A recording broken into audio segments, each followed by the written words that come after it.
la situation économique et sociale de la France, oh, vous la connaissez tous, elle a été largement, comment dirais-je, atténuée par l'effet dont je parlais tout à l'heure, c'est-à-dire l'effet de l'endettement public.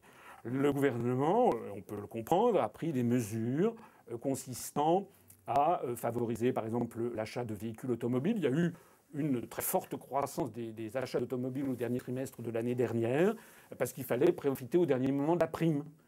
Il y a eu un accompagnement social. Donc tout ceci a fait que le produit intérieur brut, globalement, a légèrement augmenté, mais enfin bon, il faudrait parler longuement de ce que c'est que les statistiques et le produit intérieur brut. Disons que nous n'avons pas eu un effondrement du PIB, et selon certaines statistiques plus ou moins traficotées, globalement, le niveau de vie des Français n'a pas souffert.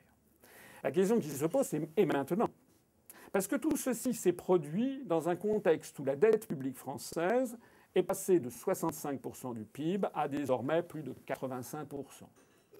Ce qui est très étonnant, c'est que lorsque la dette publique française était à 65% du PIB, nous étions victimes constamment de campagnes de presse dans tous les journaux, les radios, les télés, des publications d'ouvrages sur le fait que la France était en faillite. C'était insupportable.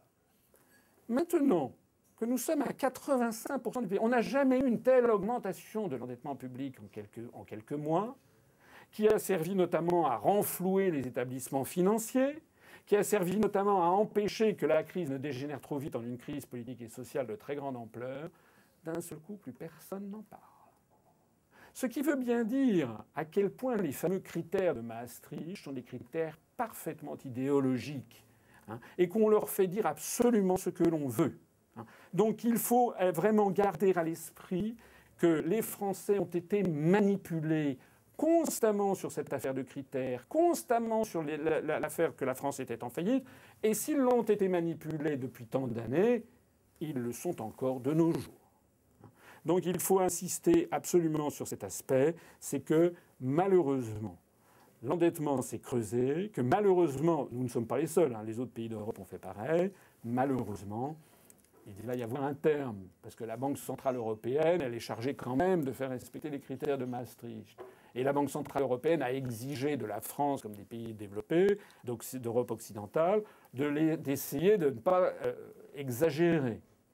Ça veut donc dire quoi ? Ça veut dire que maintenant, les mini-vaches grasses avec cet endettement sont terminées.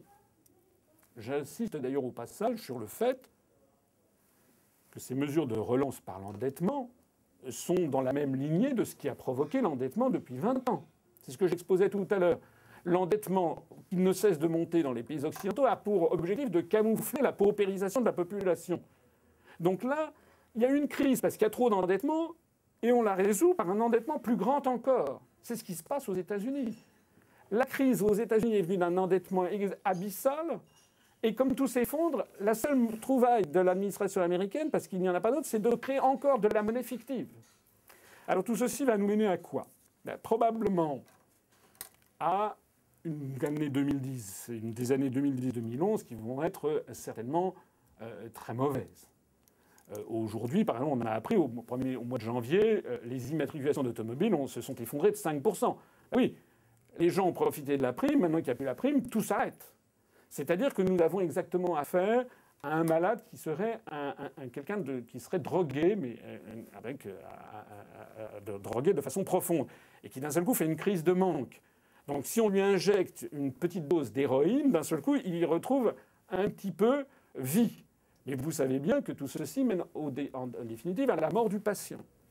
Donc là, nous sommes dans cette situation. Les économies occidentales ont une addiction à l'endettement, puisque cet endettement est la seule possibilité qui permet encore de maintenir le niveau de vie des populations, dans la mesure où on les met en concurrence frontale avec des pays comme la Chine, qui sont 20 fois plus peuplés et où les gens gagnent en gros 20 fois moins. Donc nous sommes devant une situation qui risque fort de s'aggraver.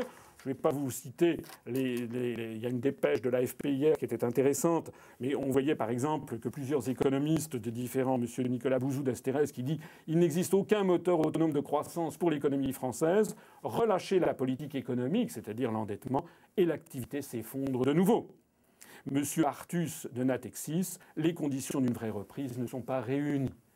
Donc nous allons vers des lendemains qui déchantent, nous allons avoir très probablement une aggravation de la crise et une montée continuelle du chômage, qui ne cesse de s'accroître. Je ne le dis pas du tout avec plaisir.